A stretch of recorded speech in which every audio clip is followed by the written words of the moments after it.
Hello everyone, welcome back, and I hope you all have practiced and you have a couple of days to, think about what is inheritance and all that.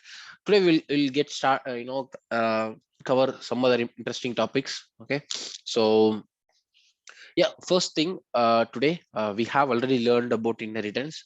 I also told you there are advantages of using a reference type as your parents type and a reference type as your child class type, right? The advantage of this is you can directly call all the unique methods in this particular class. For example, we can have just one method like public void bark, which is very specific to dog, only in this. Okay, so uh, I am barking, right? So this is very specific to this. And if I go here, if I try to call dog.bark, it will actually work. But in case of if you have it as a parent reference type, you won't see the bark because this method is not there, right? One thing is you can create the animal method in the animal class. You can create bark, but if I create the bark method here, right? So this might not be common for all the elements. Maybe eat, run, and sleep are common, so they can provide different implementation, right? So for sleep, a dog can sleep for 4 hours, a cat can sleep for 10 hours, and sheep can sleep for 2 hours, right? So they are different implementation, but they all have something in common, that they all can sleep, right? But for barking, dog just alone have barking, right?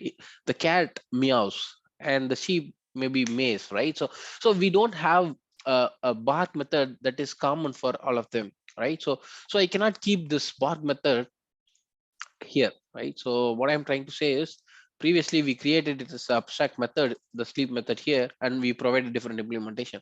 But if I create it as a abstract method, this bark, okay, then it will show two problems. Okay, if I go to the cat, I need to actually implement that, right? So you have to unnecessarily provide some implementation.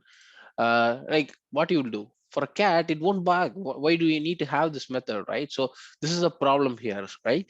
So I don't want to do this because bark method doesn't applicable for cat. Maybe here you can put, okay, I don't bark and all that, but unnecessarily you are providing implementation while creating object for cat class. You will also see bark, which is obviously wrong, and we shouldn't allow that to happen.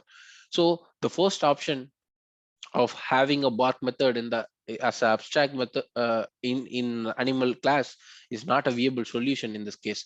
Maybe for the sleep it was a good solution, because we have the template that every animal needs to sleep, but each animal can have its own implementation. That's fine, but in this case it won't work. So what should I do in this case, right?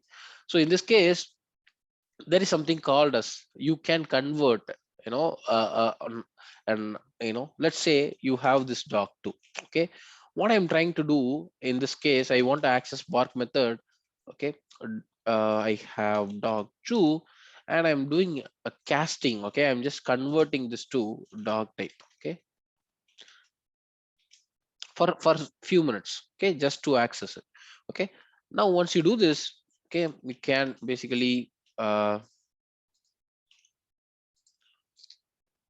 so maybe you can typecast and then you can use it, or you can create as a new variable. But here my intention is not to create a new variable, so I can directly call the bark method, right? So now if you notice, I could able to call bark method. Okay, if you don't understand this statement, what we are doing is dog2, see, dog2 is now animal type. Okay, dog2 is now animal type. Okay, maybe imagine like this. uh your animal is like this. Okay, and then your dog too is something like this. Okay, for some time what I'm going to do, I'm going to wrap this whole thing, okay, as a dog. Okay, maybe imagine you are wearing a mask. Okay, this animal is now going to wear a mask of dog. Okay, so for some time, because we are intentionally want to do this, because we want to call that bark method. Okay, so what I'm doing for the dog method, you need to convert into dog. Okay, once you do this, if you create that it as a reference variable, okay, this will becomes a dog type. Okay, dog type. Okay, now using this you can basically do dog type dot bark. Okay, good. So this is called as downcasting, guys. Okay, so what we are doing, we are from parent type, we are converting it to a child type. Okay, so this becomes a child type object. Okay, so this is called as downcasting. Okay, so we are from animal type we are downcasting it to child type. If there is something called as downcasting, there should be something called as upcasting. What is that? uh, this particular piece of statement is called as upcasting. Okay, previously I haven't taught the technical words, but slowly we will learn all these technical words, because this is what will be called, asked in an interview. So what is an upcasting? If you have an object, child object with animal or parent reference type, we call it as upcasting. And this upcasting can happen implicitly. You don't have to really spend some efforts to do it. But in case of downcasting, you are doing some efforts, that you are converting a animal reference type into a child class type. So you are doing some efforts yourself, that you are converting it, right? So here my intention is not to create a new variable. Instead, I just want to call this bark method. So after that I create one more brackets, like the yellow color brackets, and then I will now call this bark method. Okay, so yeah, this is all it. So upcasting, you have a parent reference type, you have child object pointing to a child object, is called upcasting. You don't have to do any efforts, it automatically happens. But in terms of downcasting, you are converting an parent reference type to the child reference type. Then you are calling the very specific child method, that is bark. And we call this as, this particular operation is called as downcasting. Okay, sometimes downcasting can lead to issues, like suppose we need to be make sure that we are converting into right classes, right? For example, if suppose I try to convert this into employee, what happens? Okay, the employee is a valid class. This is not really good approach, right? So you always need to convert to the child type that is really relevant. Okay, so this is called as upcasting and downcasting in Java. So this might be a really important interview question. Uh, you should be in a position to answer it, right? Just write the same example, explain them. Okay, create a class, okay, called animal. You can have a bark method in dog and a cat method in here, right? So this bark method is only applicable to dog, so you cannot put this into the animal method. So what you have to do, you have to typecast this animal reference into dog reference, so that you can call this unique method in the dog class. So this is the exact example you can explain in an interview, and you should definitely get selected. Good. What else we could learn? Though we have covered only one level of inheritance, there are other levels of inheritance as well. What is that? For example, we have only covered parent to child. That's it, right? Just one level. But it is also possible you can have multiple levels. Okay, we call it as multi-level inheritance. Okay, grandparent to parent to child to grandchild, whatever. Okay, you can have multi levels. Okay, so for example, in the same example, we can take, let's say, all these things. Okay, the sheep, okay, the cat, dog, they all belongs to domestic animals, right? So we may have a new abstraction layer in between. So for example, I want to create a new class. Let's take this class as lion class. Okay,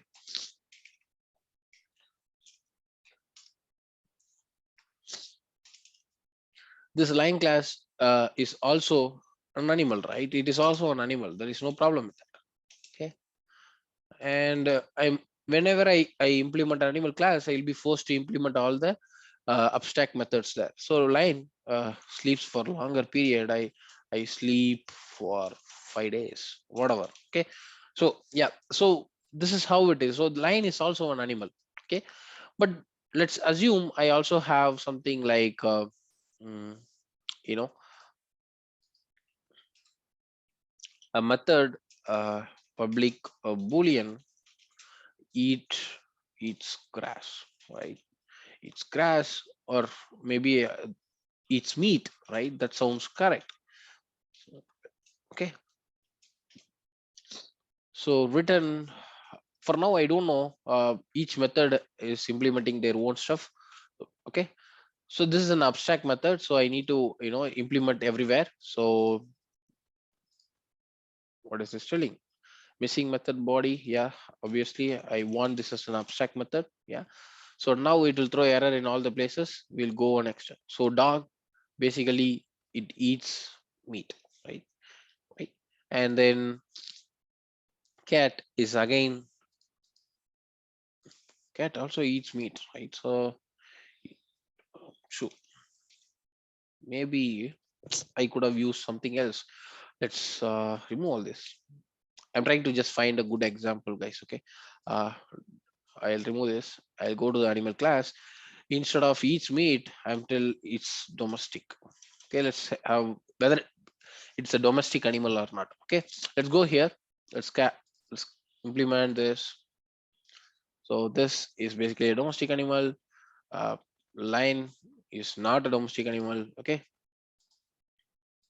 return false. And we also have cat, which basically is a domestic animal, right? And also for the sheep, right? So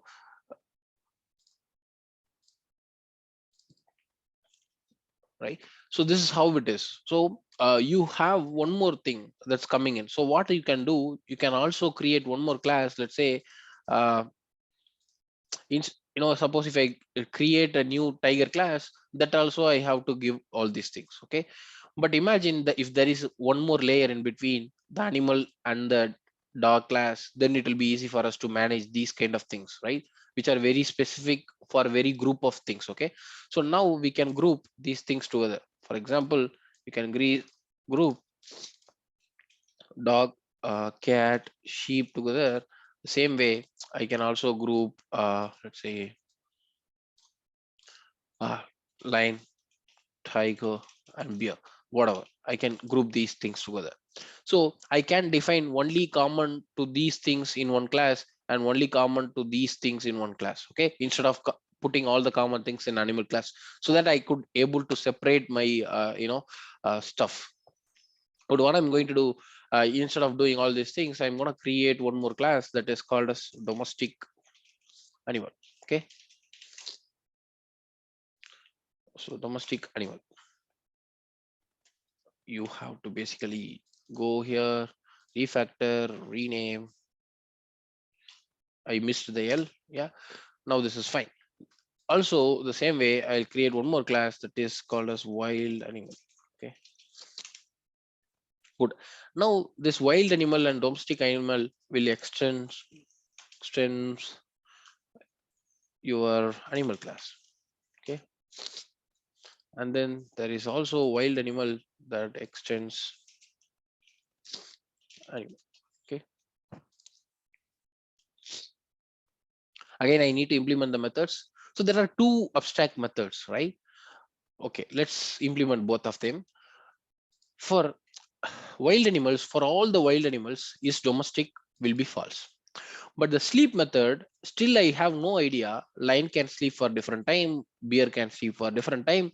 So I don't know how this is going to work. So I will again make, instead of providing the implementation, okay, I'm leaving the implementation for the child classes, okay, who is pointing this. Okay, so this again becomes an abstract method because I don't have the right implementation for this now.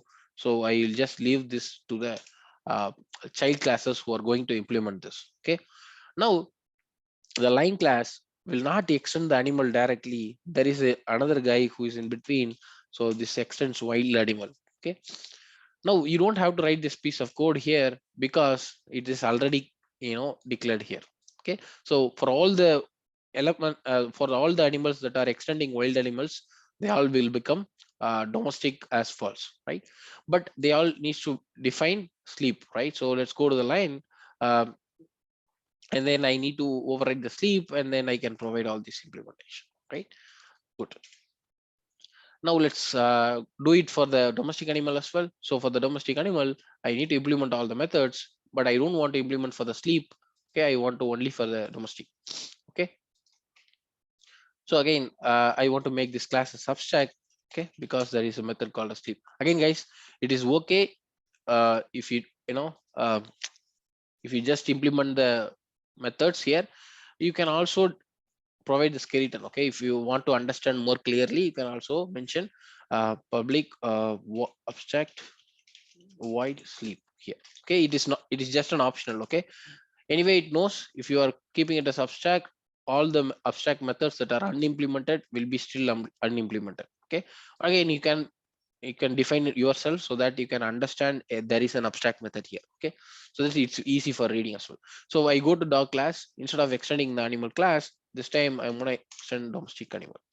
So you don't have to override this because your domestic animal class is already overridden this, and this will be basically true. Okay, yeah, this is all about it, guys. So now we have three layers. Okay, previously we had only animal. Okay, and then directly it was pointing to, okay, you have one level of inheritance, and here it will be directly dog, right? We just had this. Now it changed. Okay, we have animal here. Okay, and then we have domestic animal that is in between these two. Okay, domestic animal, and then below that we have dog. So this is just inheritance. Okay, there is only one level of inheritance, but if you notice, this is two level of inheritance. There can be three, there can be four, there can be five as well. So this is called as multi-level inheritance. Okay, good. So now let's try to use this in our code so that we can understand even more better. Right, I'll close all the tabs and I'll open an error test.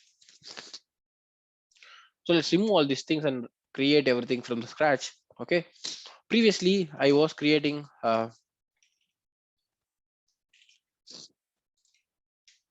so what I can do, you can also create dog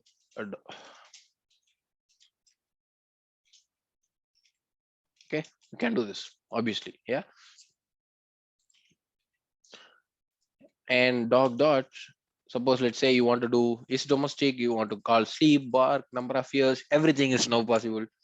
Okay, I'm calling is domestic, right? The same way I can also create with reference type as domestic animal. Okay, dog,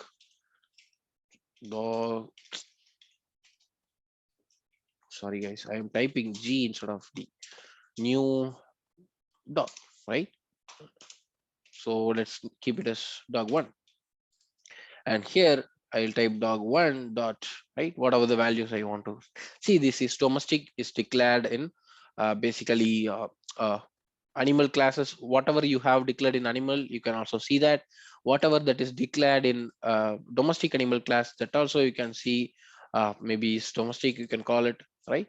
But the dog one doesn't have bark method. Okay, because that is defined explicitly in the dog class. So what you have to do, you have to do the typecasting if you want to understand it. So I can basically do dog. Okay, I'm typing dog one. Okay, and then you can basically call bark method. Okay, yeah, so this is called as downcasting. Good. This also we can do the same way. You can also have reference type as animal, dog two equal to new dog, right? There is a reason why I spend so much of time on this, because these are all really important topics. Without this, you cannot learn anything in Selenium, right? These are all really important. So dog two dot, so you don't see other things here, right? So sleep, eat, run, you see number of years, but the bark is not there. But is domestic is there. The reason is domestic is here because this is declared in animal class. This is declared in animal class. Okay, this is declared here and then got overridden in the domestic animal class. Okay, so it is declared there and then it got overridden in the child classes. So this will also be displayed here. Okay, yeah, so yeah, we can also do typecasting. Okay, so for example, you can either typecast to animal dog, you have to typecast to dog, and this is dog 2. Okay, and then you can call whatever the methods you want.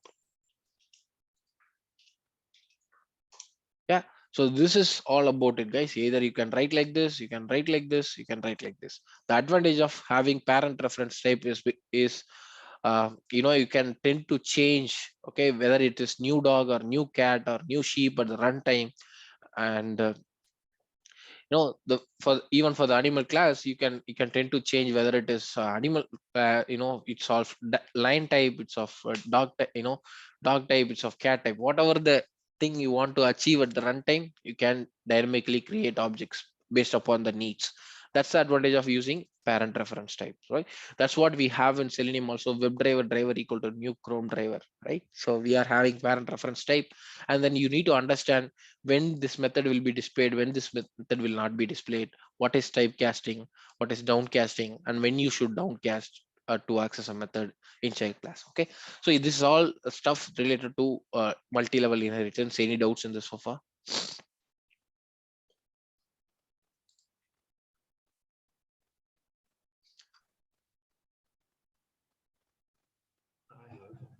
Okay, any doubts, no, right? So I hope everything is clear.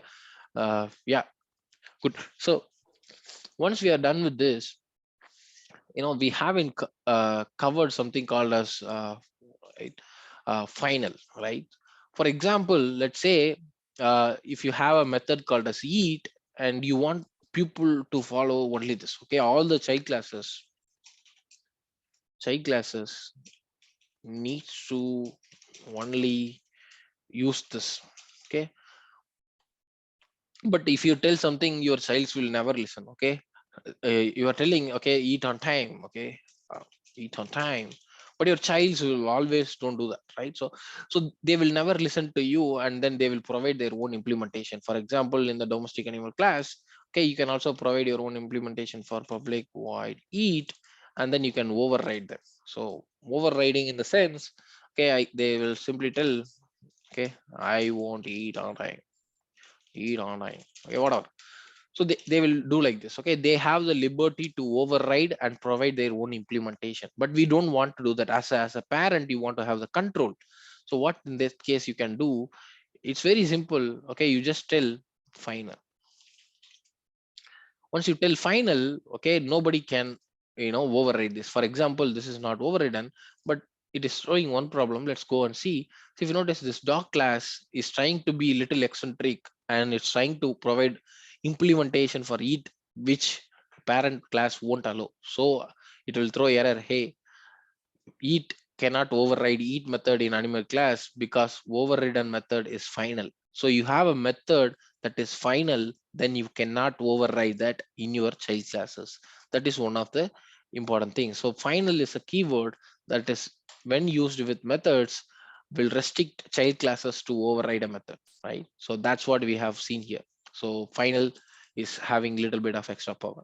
Also, let's imagine you have a student class, and let me try to make the student classes final. And if suppose, let's say someone is trying to implement this, okay, or extend this, okay, maybe I'll create new, that is student one or whatever. I'm trying to extend student. So it is telling, hey, you're trying to extend student, there is no default constructor available in student, because uh, so let's say, you are restricting people from accessing it. Okay, that's the power of using final classes. So final in front of classes. So previously, if I remove, let's say I remove only this. Now student one is trying to uh okay, sorry, it was having certain things. So let's go ahead and make it as a final. Now we could see correct error. So it is telling, hey, cannot inherit from final. So you have made your student class as a final class. Okay, so you cannot definitely override this, right? You cannot definitely extend this. Okay, if you want people not to extend your properties, let's say you are having a lot of um, wealth, like let's say you have 1 crore of wealth, you don't want your son to inherit you. Okay, because you want him to work hard on himself and earn his own money, right? So you are making yourself as final and you are not giving your share of money. It's almost like that. Okay, if you make a class as final, it can, no other child class can extend this. Okay, so that's the power of using final here as well. Okay, now we'll remove this final. You can then, okay, extend anyone, right? So this is advantage of using final. And we have already understood what is final with the method and class. We also have final with the variable, right? Yesterday someone asked, okay, you are teaching only about methods, what about variables, right? Variables are really important, guys. That's why I took a little bit of time to cover it. Yeah, now this is the time. Now let's say every time I create an object for all these things, okay, let's say I want to do dog dot number of years, I can do s out. Okay, guys, if you notice, if you it's not always s out and then dog dot number of years. If you just put s out, okay, it will just directly give this. Okay, it will convert into system dot out dot println statement and it will keep the variable there. You can also use, okay, s out v. So s out v is something that will add something like this to the front. Okay, whatever the variable name you have, it will add that. For example, if you had int a equal to 5, s out v, uh, so it'll print. So a, while printing, it will also add string in the front so that it becomes more readable. Yeah, so this is again a trick from IntelliJ. So yeah, suddenly I thought of covering this. Okay, now you can print these values, that's fine, right? uh, the good advantage of using variables in your animal classes is, in your parent class is because it will be applied for all these animals. Okay, because all the animals are having these two classes. Okay, let's remove all these things. Okay, dog class, whatever class you have, they all have definite numbers that is same, right? If you're not creating this here, each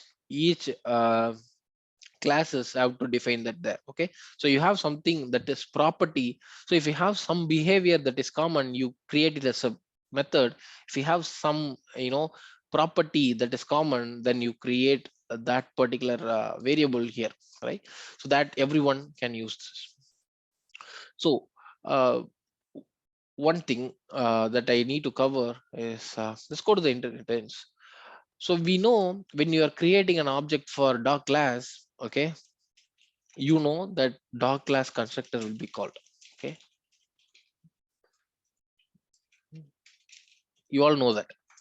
But when you have a relationship, okay, when you have a relationship that is inheritance relationship, it will not only call your child class constructor, it will first check what are all the parent classes it has. Okay, so to understand this in a better way, I go here, I create one more constructor that is public animal.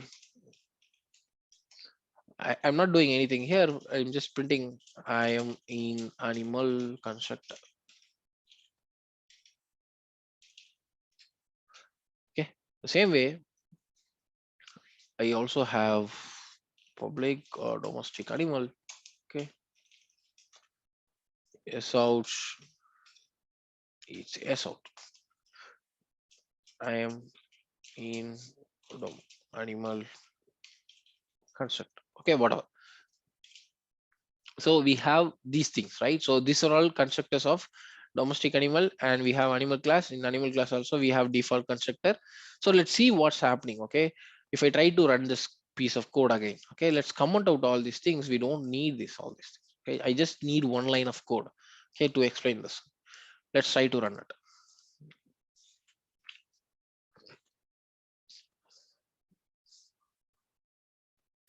So if you notice, okay, I have to actually add one more here so that we can understand it in more better way. So I have also default constructor in dog class, and it says I am in dog class constructor, whatever. Okay, good. Let me again run this program and see. So we are just creating an object for dog class, but if you notice, it is calling animal class constructor, it is calling domestic animal class constructor, it is also calling dog class constructor. So what happens in the behind the scenes? Okay, first when you try to call this constructor, it will go here and then it will try to execute this. Before executing this, what it will do, it will check whether this is extending any classes. Okay, yes, this is extending some other class, so I have to go here. Then it will try to call this particular piece of constructor, right? And it once it is also extending another, when it's trying to execute this, it also understood there is another class, a parent class for this class, so it goes here and then it will try to execute this constructor. It will now check whether there is any superclass for this class. There is no such class, so first it will execute this. Now the control will come back and it will execute this, and the control will now come here and then it will execute this. So whenever you're trying to create an object for a child class, all your parent class constructors will be called, implicitly. You don't have to spend any efforts. The order of calling will be the most super class will be called first, and then the hierarchy goes down. Okay, so it will call the top class and then the domestic one and then the dog class. That's how it's been called. Yeah, so this is the constructor, getting called for parent classes.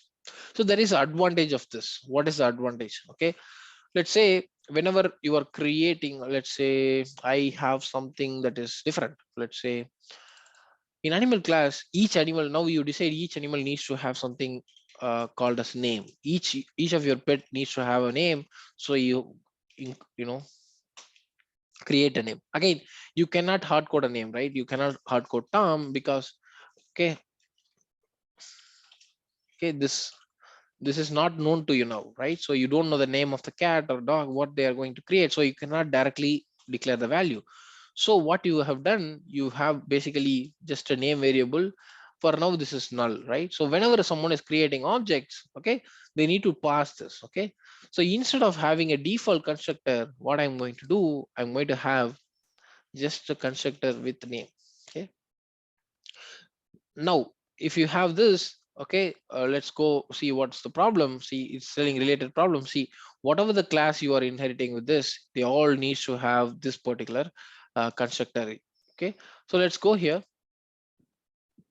to each of the classes. So for dog class, again I have to create a constructor that is having, first I go here, I create a string name. Okay, whenever someone is creating object for this, I need to pass the name, right? So, and then let's go to the dog class. In the dog class also, I'll tell string name.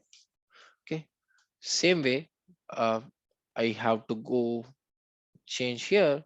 Whenever you're creating, you need to tell what is the name of the pet. I'm telling the name of the pet as dog, right? So now all the things are done. The same way, you have to also do it for cat class, right? So whenever you are creating instance for cat class, string name, you need to pass the name of the pet, right? So see, it's telling there is no default constructor, so it has to call someone, right? So whatever the name I'm getting, I'm just passing to this. Okay, maybe what I can do is I will create a default constructor here. I'll explain, guys, don't worry about it for now. This basically needs to call super. If you have some implementation, that's fine, but if you don't have implementation, it will tell something like this. So what I can do, I'll tell something. Okay, uh, this basically needs to extend domestic animal, and that's where the problem is. Okay, now domestic animal is also having this string name, that's why, and cat is also fine. Why this is still throwing error? Okay, there is no default constructor.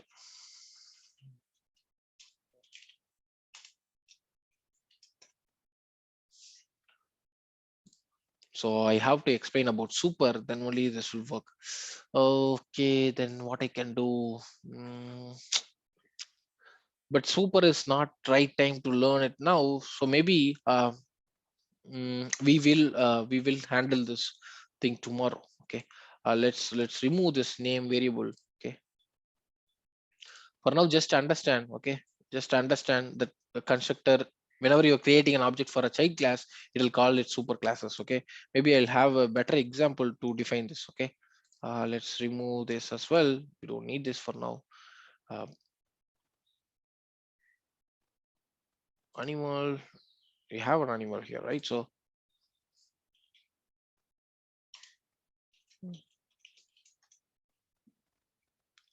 why this is still throwing error? Let's push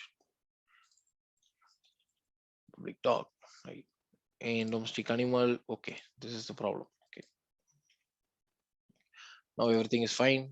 This should also go away. Everything is good. You don't have to pass all these things. Okay, so just for now, just understand the dog class. Whenever you're creating an object for dog class, its parent class constructors will be called. Okay, that's it. That is more than enough. We'll come to the variables because I need to teach about super. I'll find a better example to explain this before covering the variables. So in the meantime, what we can do, we have something called as final. We have already covered final. Let me see what else I could see. Okay, I also have made a note on how to, what is interface. Okay, it's also I'm just checking whether I have enough time to cover interface. I have only 5 to 10 minutes. What else I could cover? Just a minute, guys. Assume the recording. So instead of trying to cover a new topic, what I'll do the recap of all these things. Okay, good. So first thing is yes, guys, we'll do that. Okay, so totally we will do the recap of entire inheritance as well. Okay, so first we use inheritance when there is a similarities in the classes. For example, dog, cat, first we thought they are all similar because they are all animal, but later we also realized that there are also one more small level of similarity between them, that they both are like domestic animals. So you can do inheritance at multiple levels. Okay, so you can have levels even 2, 3, or 4, but in real time people normally does not have multi-level inheritances, because maybe they will maximum have two, because it becomes a little hard to maintain, uh, you know if you have multi-level inheritance. Okay, but yeah, multi-level inheritance, and this inheritance, they're all not just for code reusability. That should be properly is a relationship. As I already told, dog is a domestic animal, a domestic animal is an animal, so there is actually is a rule that is getting satisfied. You cannot say a cat is a employee. Okay, you cannot extend the cat class to an employee class. That is not correct, because you want to use something from the employee class, some methods in the employee class without typing it. You cannot do that. So okay, that kind of inheritance should be avoided, and there should be always is a principle. Okay, so we can create objects with the, we can create an object, child class object, with parent reference type or child reference type. But when you're creating with a child reference type, the advantage is you can call all the methods that are specific for this child class. For example, dog.bark, this is only specific for this particular class, so you can call this without doing any downcasting. But the disadvantage is you cannot at the runtime decide what class you want to create. Okay, that is the disadvantage. So to avoid that, what you can do, you can create an object with parent reference type. Again, you can create one level of parent reference type or two level of parent reference type, whatever. But in both the cases, what is the advantage you get?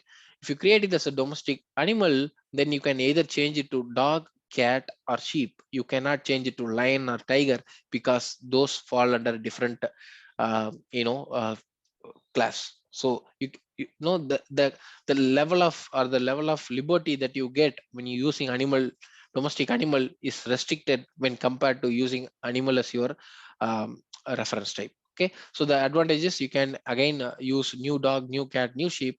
And then one disadvantage is you cannot directly call the specific methods. Okay, you have to implicitly, explicitly, you need to downcast to call the bark method. Okay, the same way, if you have parent reference type, it is very, very big. It's a super class, right? Super class of all the classes. So you have the liberty to create whether it is a dog, a cat, or lion, or whatever. Okay, so again, if you want to be very specific on which method you need to call, you have to basically downcast, right? And if there is a method that is declared in parent reference type as abstract, and then it was implemented later point of time, then even if you use a domestic animal as reference type, you can able to get that method, right? Access that method. So when you have to use abstract methods are really helpful, that when you cannot define the implementation yourself, or you don't want to provide the implementation yourself, somebody who is extending you will provide it. Okay, whenever you are making a method as abstract, you need to tell Java compiler that I have an abstract method in this class, so you need to also make this class as abstract. Okay, that's the use of abstract. Again, if you want to define, okay, what can be overridden, what cannot be overridden, you get the power with the help of final. So if you make a method as a final, which means it defines the skeleton, you need to follow all the child classes. Hey guys, you need to follow me, right? Whatever I say is final, so you have to follow me. I can also make multiple methods as final, so that nobody else in the child class will override this. So this one is abstract, so obviously the child classes will override this, right? Good. So if you make it as abstract, it is mandatory they have to override. But if you have a method that is not abstract, not final, then the child classes can override or may not override. It is their absolute wish, right? Good. So you have to understand clearly when to use final, when to use abstract, when to use, when not to use both. Okay, that's really important. And apart from that, whenever we have small concept in inheritance, that is called as method overriding. So if you have a method that is abstract or non-abstract, but it is getting overridden in the child classes, then the behavior is called as method overriding or dynamic polymorphism. Okay, so this is the entire thing about inheritance. You guys have any doubts in this so far?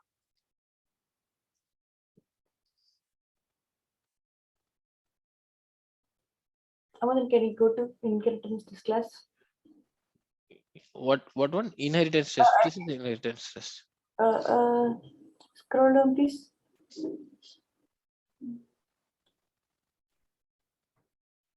You want me to uncomment the code? Yeah. So the 20 to 23rd line, what you're doing in upcasting? This one. Doc, yeah. Where the doc2 variable? Where did you define that? So here it is. No, the method where it is coming from is domestic. Okay. Okay, this domestic. See, this domestic is an abstract method in the animal class. Okay. So it is getting overridden in the next level. Okay. Domestic is getting overridden here. Okay. So whenever you're using domestic animal as a reference type, you will also see this. Okay. You got it? Yeah. So where did you write it in abstract class for that? It's in animal class. See, this is an abstract method. Okay. This animal doesn't know how to implement this. Okay. So either it is just telling, hey, whoever the child classes you may be, but you need to define who you are. Either you can be a domestic animal or you can be an wild animal. That's it. Okay, it doesn't know which one it is, but it is returning boolean, which means either you can be domestic animal or you can be wild animal. That's it. Okay. Now there is also one more method that is called a sleep. Hey, I don't know how much time you sleep. Okay, you define the behavior for yourself. That's it. Now we will come to the next level, and then we'll understand, okay, all the domestic animals will definitely have the is domestic value as true, because they are all domestic animals. So we now know, in this point of time, we know that this particular value will be always true. So we have provided the implementation. But even in this case, the domestic animal doesn't know how much time the dog will sleep, how much time the cat will sleep. So we still kept this as an abstract. Okay, since there is an abstract method here, your class will also be abstract. Okay, so now it is time for the child classes who are implementing this needs to provide an implementation for this. If they cannot provide the implementation, it is so in our case, fortunately the dog class have provided the implementation. Suppose this dog class cannot also provide the implementation, okay, it can make this as a abstract, okay, and then remove the implementation. So now if I make this method as abstract, this class will also become abstract. If you make this as an abstract, okay, it is necessary for you to implement this in your any of the child class. Maybe a small dog, I don't know how they call a small dog, but yeah, small dog, or it's a puppy, right? So small dog is basically puppy. So puppy basically extends, Duck. yeah, extends dog. Now once you extend dog, you have unimplemented methods, so you have to tell a puppy will sleep for more time, right? So puppy will sleep for 5 hours. Okay, you can mention like this. And you can also create one more thing. So a big dog, right? So you can have a big dog, and that also extends animal. Okay, and that can basically provide the implementation. So you don't need this. So you don't need to extend animal, it's dog. So now it can basically sleep for 2 hours, whatever. Okay, so this is how you can provide the implementation, right? So Okay. whenever there is a method is abstract, the child classes needs to define it, or it has to make this as an abstract class, and the method all needs to be abstract as well. Whoever is implementing in the later point of time, they will provide the implementation. Okay. Okay. Yeah, thanks, Sunil. Yeah, so that's all about it, guys. We will connect again tomorrow, and then we'll cover other topics. Maybe I'll take some selenium, so that we'll take little break from this, and then we'll again come back here. Okay, whatever we feel, we'll do that. Okay, let me stop the recording.